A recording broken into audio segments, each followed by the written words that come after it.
Hello friends, आप लोगों का स्वागत है क्रिएटिंग फ्यूचर यूट्यूब चैनल पे। और आज हम लोग काफ़ी ख़ास टॉपिक लेके आ रहे हैं आप लोगों के लिए, और वो है आपकी क्लास 12th की फ़िज़िक्स। हम लोग आज से स्टार्ट करने वाले हैं और सभी लोग जो कि हमारे साथ क्लास 12th के स्टूडेंट्स जुड़े हैं वो एनसीईआरटी से पढ़ने की कोशिश करें, क्योंकि एग्ज़ाम पॉइंट ऑफ व्यू से काफ़ी इंपॉर्टेंट होता है। आज का हमारा चैप्टर है इलेक्ट्रोस्टैटिक्स। वैसे तो मैंने इलेक्ट्रोस्टैटिक्स से स्टार्ट ना करके इलेक्ट्रोस्टैटिक, पोटेंशियल और कैपेसिटेंस से स्टार्ट किया है। ये चैप्टर का इस वीडियो में मैं एक छोटा सा इंट्रोडक्शन, मुश्किल से आपका 7-8 मिनट का एक वीडियो होने वाला है, जिसमें इलेक्ट्रोस्टैटिक के बारे में मैं आपको बताने वाला हूँ और इलेक्ट्रोस्टैटिक पोटेंशियल का छोटा सा इंट्रोडक्शन मैं आपको देने वाला हूँ। पूरा वीडियो देखिएगा। अगले वीडियो में आपके लिए मैं पूरा वैसे टॉपिक कवर कर दूँगा, लेकिन इस वीडियो में जितना हो सके हम करते हैं। तो गाइज़, इलेक्ट्रोस्टैटिक वैसे होती क्या है, मैं इसको आपके बारे में इलेक्ट्रोस्टैटिक का आपको इंट्रोडक्शन दे दूं। इलेक्ट्रोस्टैटिक्स देखिए फ़िज़िक्स की वो ब्रांच है, जैसे अगर कोई हिंदी मीडियम का स्टूडेंट हो तो मैं उसके लिए एक हिंदी मीडियम के लिए भी आपको यहाँ पे अवेलेबल है। देखिए हम हिंदी मीडियम में कुछ जो यहाँ पे कीवर्ड्स होंगे उनको हिंदी मीडियम में अवेलेबल करवा देंगे आपके लिए। और अगर आपको हिंदी मीडियम की एनसीईआरटी चाहिए तो वो कुछ दिनों में आ जाएगी, तो आप टेंशन मत लीजिएगा कि हिंदी मीडियम स्टूडेंट के लिए हम कोई गलत कर रहे हैं, ऐसा कुछ नहीं है। सब अवेलेबल हो जाएगा, बस आप हमारे चैनल से साथ बने रहें। अब इलेक्ट्रोस्टैटिक होता क्या है? फ़िज़िक्स का वो ब्रांच। अब फ़िज़िक्स क्या है आपको पता है, फ़िज़िक्स आप 11th में पढ़ के आए हो तो आपको ये तो पता है कि फ़िज़िक्स होता क्या है। लेकिन फ़िज़िक्स में अब इलेक्ट्रोस्टैटिक का नाम आता है। अब इलेक्ट्रोस्टैटिक के बाद हमने इलेक्ट्रोस्टैटिक पोटेंशियल स्टार्ट किया, बट इलेक्ट्रोस्टैटिक का नाम ही ना पता हो तो फिर क्या फ़ायदा। ये फ़िज़िक्स की वो ब्रांच होती है जहाँ पे हम उन चार्जेस की बात करते हैं। चार्ज आपको पता है, चार्ज पॉजिटिव भी होते हैं, नेगेटिव भी होते हैं, प्लस के भी होते हैं, माइनस के भी होते हैं। ये आपको चीज़ पता होनी चाहिए, दैट इज़ वेरी बेसिक। और चार्जेस के बारे में हम यहाँ स्टडी कर रहे हैं जो कि रेस्ट में होते हैं। Electrostatics is the branch of physics in which we deals with the charges at rest. अगर कोई चार्ज जो है, चार्ज देखिए हमारे बॉडी में भी अवेलेबल होते हैं, लेकिन जैसे स्टैटिक का मतलब है जो चार्ज, स्टैटिक मतलब होता है कि इट इज़ न्यूट्रल, मतलब रेस्ट पे है यार, कोई मूवमेंट नहीं हो रही, एक पॉइंट पे है। अगर उसको दूसरे पॉइंट पे लाना है तो आपको कुछ काम करवाना पड़ेगा, वर्क करवाना पड़ेगा। वर्क आपको पता होगा वर्क क्या होता है। और इलेक्ट्रो आपको पता ही चल गया कि किसी इलेक्ट्रिक के बारे में बात हो रही है। ये फिज़िक्स की सबसे मोस्ट इम्पॉर्टेंट ब्रांच है, जिसको बिना पढ़े आगे के चैप्टर क्लियर नहीं हो सकते। If anybody ask me that कि मैंने इलेक्ट्रोस्टैटिक्स से स्टार्ट क्यों नहीं कराया, तो सॉरी, हम इलेक्ट्रोस्टैटिक्स को ज़रूर पढ़ेंगे, लेकिन उससे पहले मैंने चाहा कि इस चैप्टर को हम कंप्लीट करें। तो आपको मैंने ये तो बता दिया कि इलेक्ट्रोस्टैटिक फिज़िक्स की कौन सी ब्रांच है ना। अब पोटेंशियल के बारे में आपको कुछ 10th में आपने कुछ पढ़ा होगा, तो ये पोटेंशियल का मतलब होता क्या है, इलेक्ट्रोस्टैटिक पोटेंशियल का मतलब क्या होता है। देखिए जैसे मैं आपको एग्जांपल दूँ, वैसे आगे तो मैं आपको समझाने वाला ही हूँ, वीडियो जो आने वाले 1-2 पार्ट होंगे, बट आपको यहाँ पे एक एग्जांपल दिया जाए तो कोई पॉइंट है, एक पॉइंट है, एक यहाँ पे है और एक यहाँ पे, ये 2 पॉइंट है। मैंने यहाँ मान लीजिए एक चार्ज रखा हुआ है क्यू नोड, मान लीजिए क्यू नोड, और यहाँ पे रखा है मैंने क्यू। या फिर ये छोड़िए, अगर मैं इसको हटा दूँ, वहाँ पे कोई चार्ज ना रखा हो, मान लीजिए एक आपका सोर्स चार्ज, ये आपका यहाँ पे कोई पॉइंट है। अगर मैं इस चार्ज तक, मतलब ये समझिए कि मैं इस चार्ज को एक पॉइंट से उस पॉइंट पे ले जाता हूँ, तो आपको पता है, सिंपल है, एक पॉइंट से दूसरे पॉइंट पे किसी स्टैटिक चार्ज को ले जाने के लिए आपको कुछ वर्क करना पड़ेगा। और आपने फिज़िक्स में काफ़ी बार ये वर्क का नाम सुना होगा। तो ये जो आप वर्क करोगे इस डिस्प्लेसमेंट को कवर करने के लिए और जो एक्सटर्नल फोर्स के अगेंस्ट, यही आपका उस पॉइंट पे इलेक्ट्रोस्टैटिक पोटेंशियल कहलाएगा। और इसके बारे में प्रॉपर जानकारी अगर आपको चाहिए ना, आपको ये पूरा लेक्चर आपको मैं आने वाले वीडियो में एक एक टॉपिक को कवर करवाऊंगा, ताकि आपको कोई प्रॉब्लम ना हो, कोई इशू ना हो। तो आप बने रहे हमारे चैनल के साथ। And if anybody ask me capacitance, तो ये अभी हम नहीं बात कर सकते, क्योंकि जब तक हम ये 2 टॉपिक को कवर ना करें, हम कैपेसिटेंस को कैसे पढ़ सकते हैं यार। नाउ एक छोटा सा इंट्रोडक्शन है आपके लिए, आगे आ जाइए। आइए अब यहाँ से कुछ एनसीईआरटी की लाइंस पढ़ते हैं। जैसे इंट्रोडक्शन में आपको दे रखा है कि चैप्टर 5 और 7 में, क्लास 11th में आपने पोटेंशियल एनर्जी के बारे में ज़रूर पढ़ा होगा।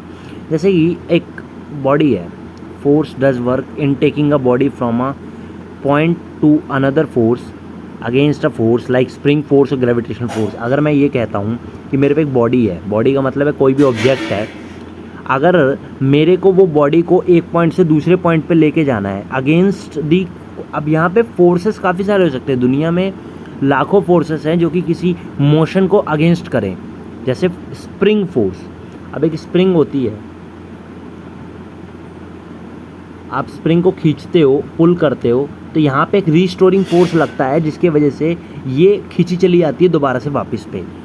तो आप ये समझो कि अभी मैं आपको यहीं से समझा दूंगा, जैसे स्प्रिंग फोर्स हो गया, ऑब्जेक्ट कोई ऊपर हवा में जाता है तो वो नीचे आना ही आना तय है, क्योंकि उसके ऊपर एक ग्रेविटेशनल फोर्स लग रहा है। ये फिज़िक्स है, हम जो जनरल फिजिक्स के बारे में बात करते हैं। तो ये एक जनरल फिजिक्स है जो आपने अपनी छोटी क्लासेस में भी पढ़ी है, 11th की फिज़िक्स में भी पढ़ी है, क्योंकि वो बहुत वहाँ पे इंपॉर्टेंट रोल प्ले करती है। अब देखो, जैसे कि जब हम एक्सटर्नल फोर्स लगाते हैं किसी एक बॉडी को, किसी एक ऑब्जेक्ट को एक पॉइंट से दूसरे पॉइंट पे किसी फोर्स के अगेंस्ट लाने में, तो वहाँ पे हम जो काम करते हैं, अब काम तो करना पड़ेगा, वर्क यहाँ पे ये मतलब है आपने किसी फोर्स के अगेंस्ट कोई डिस्प्लेसमेंट कवर किया तो आपने कुछ वर्क किया, ये मतलब आपको पता होना चाहिए। और वहाँ पे आप ये जो वर्क करते हो वो उस ऑब्जेक्ट में एक एनर्जी के फॉर्म में स्टोर हो जाता है, एक एनर्जी के फॉर्म में स्टोर हो जाता है जिसको हम पोटेंशियल एनर्जी के नाम से जानते हैं। अब खुद सोचो, आपने एक चीज़ देखी होगी ना, जो धनुष बाण होते हैं, आप उनको खींचते हो तो आपको एक अलग सा फील आएगा कि आप कितनी एनर्जी लगा रहे हो। वहाँ पे क्या होता है, वहाँ पे पोटेंशियल एनर्जी में एक अलग गेन दिखता है। अब आप अगर यहाँ से कुछ भी कंफ्यूज हो तो टेंशन मत लेना, आने वाले टॉपिक्स में हम पूरा टॉपिक कवर करने वाले हैं वैसे तो। और जैसे ही मैंने मान लो कोई एक्सटर्नल फोर्स रिमूव कर दिया, बॉडी मूव करेगी। क्यों मूव करेगी? अब सारे एक्सटर्नल फोर्स आपने निकाल दिए, सामने से कोई आपका अपोजिट फोर्स नहीं लग रहा जो इसको रोके या फिर वो करे, अगेंस्ट करे, तो आप सिंपल से सोचो उसको एक काइनेटिक एनर्जी मिल जाएगी, वो मूव करने लगेगा। समझ पा रहे हो? एंड लूजिंग, और उतना ही वो पोटेंशियल एनर्जी छोड़ती जाएगी। देखिए, जब तक एक ऑब्जेक्ट अपनी एक किसी रेस्ट पोजीशन पे होता है, किसी मैक्सिमम हाइट पे होता है, उसके अंदर एक मैक्सिमम पोटेंशियल एनर्जी अवेलेबल होती है। और जैसे ही हम उसको छोड़ देते हैं, वहाँ से ड्रॉप कर देते हैं, मान लो ये हाइट है, यहाँ पे एक ऑब्जेक्ट प्लेस्ड है और यहाँ पे इसकी पोटेंशियल एनर्जी मैक्सिमम है और इस पॉइंट पे इसकी काइनेटिक एनर्जी 0 होगी। भाई जैसे ही मैं यहाँ से इसको छोड़ता जाऊँगा ना, इसको यहाँ से छोड़ता जाऊँगा, एक चीज़ आपको पता होनी चाहिए, पोटेंशियल एनर्जी और काइनेटिक एनर्जी, इन दोनों का सम हमेशा बराबर रहेगा। अब जैसे यहाँ पे पोटेंशियल एनर्जी मान लीजिए 25 की है, 25 किलो जूल की, और यहाँ पे काइनेटिक एनर्जी 0 है, तो यहाँ पे ये 25 रहेगी। जैसे जैसे हम इसको नीचे गिराएंगे पोटेंशियल कम होगा, मान लीजिए 15 हो गया, काइनेटिक 10 हो जाएगा। अब ये मान लीजिए 10 हो गया तो वो 15 हो जाएगा, लेकिन दोनों का जो सम है वो बराबर रहेगा। तो पोटेंशियल और काइनेटिक एनर्जी, इन दोनों का सम ऑलवेज बराबर रहता है, ये हमेशा कंजर्व्ड रहता है। इसको बोला जाता है कंजर्वेटिव फोर्सेस भी बोला जाता है, मीन्स को कि कंजर्वेटिव फोर्सेस है भाई, कंजर्व रहेगा हमेशा। आप ये नहीं सोचोगे कि अगर पहले पोटेंशियल एनर्जी 25 थी अब काइनेटिक एनर्जी 50 हो जाएगी, ऐसा नहीं होता।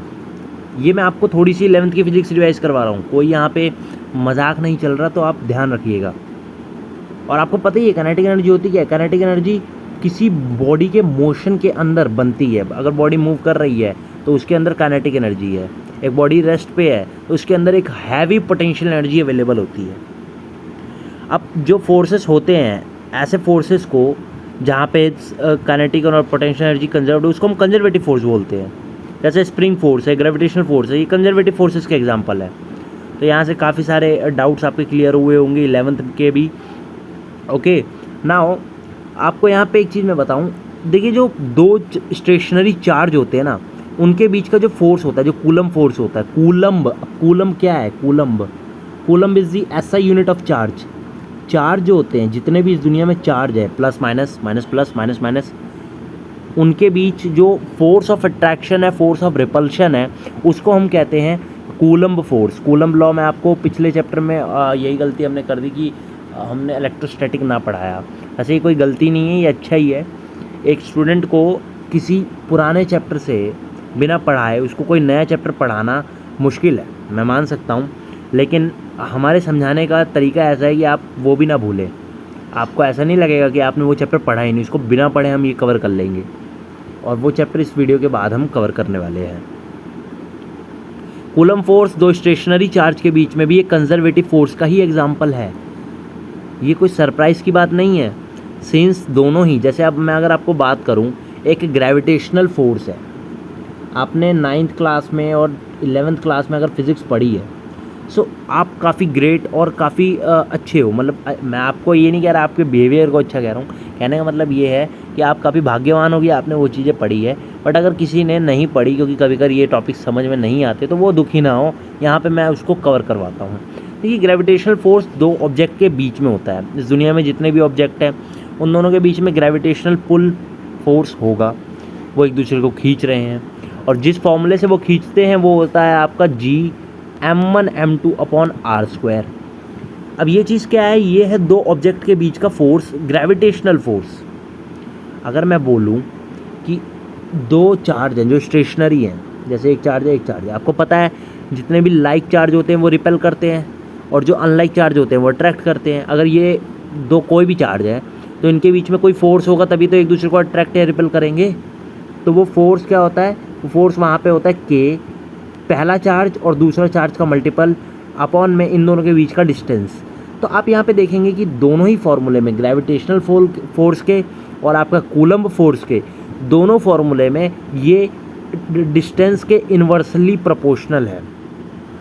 तो यहाँ पे एक काफ़ी इंपॉर्टेंट चीज़ आपको देखने को मिलेगी कूलम्ब और आपका ग्रेविटेशनल में। अगर ग्रेविटेशनल फोर्स एक कंजर्वेटिव फोर्स है तो कूलम्ब फोर्स भी एक आपका क्या कहते हैं, कंजर्वेटिव फोर्स कहलाएगा। होपफुली आपको एक छोटा सा इंट्रोडक्शन, जिसमें मैंने आपको इलेक्ट्रोस्टैटिक्स क्या होता है ये बताया, और छोटा सा आपको पोटेंशियल एनर्जी और कंजर्वेटिव फोर्स का एक कंसेप्ट भी क्लियर करवा दिया। आने वाला वीडियो आपके लिए काफ़ी अच्छा होने वाला है, जुड़े रहे लेक्चर के साथ। Bye bye.